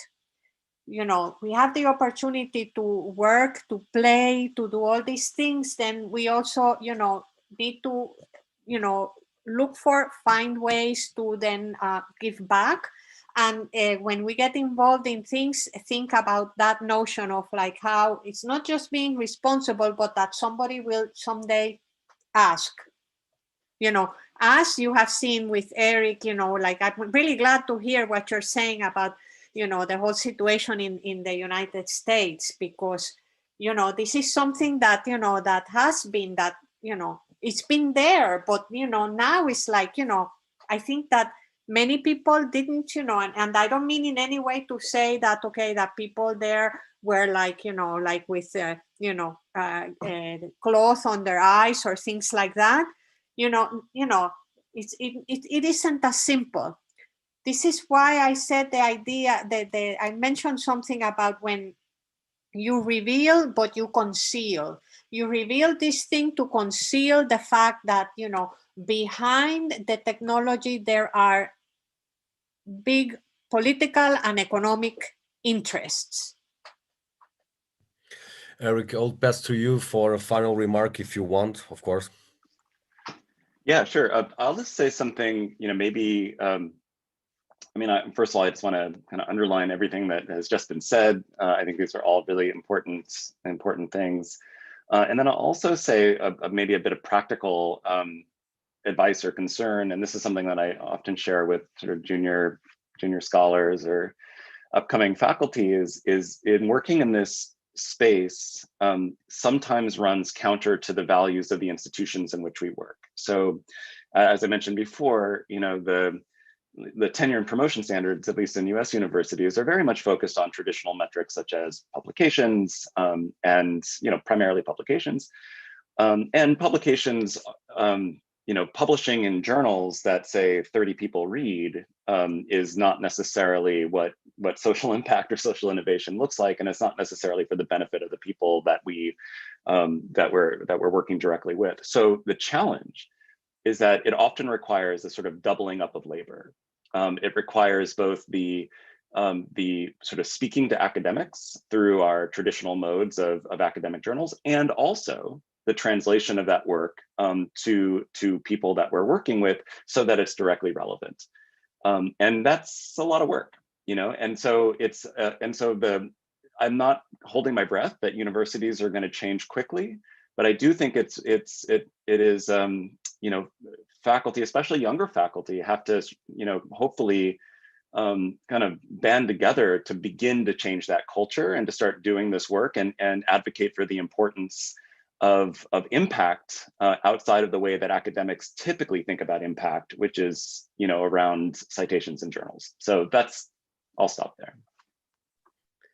Well, I wouldn't pick a better thought than yours to reaching the end of the webinar. I would just like to, it was really using the word of Lily, it was a great privilege for us at Innova Middle Lab to have your participation on this afternoon.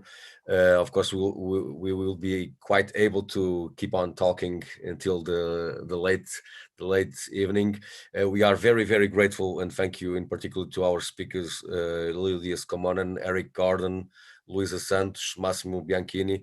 This opportunity for us all to share and learn from each other's experience in the name, of course, I think it is now apparent by closing this webinar in the name of a more connected citizenship. And I think that's also, I think by the end of this webinar is also something that these 5 labs have in common. And I'm sure that many of us, not only the 5 of us, but of course the participants in our event today, and I really like to also to give a great thank you for all the participants in our event today. I think we reached in a certain moment more than 70 for just a small webinar. It's really impressive. And any questions, any suggestions, proposals, all of you are all of them are very welcome. And of course, also to the participants, once more, thank you to everyone. Once again, many thanks to our speakers today.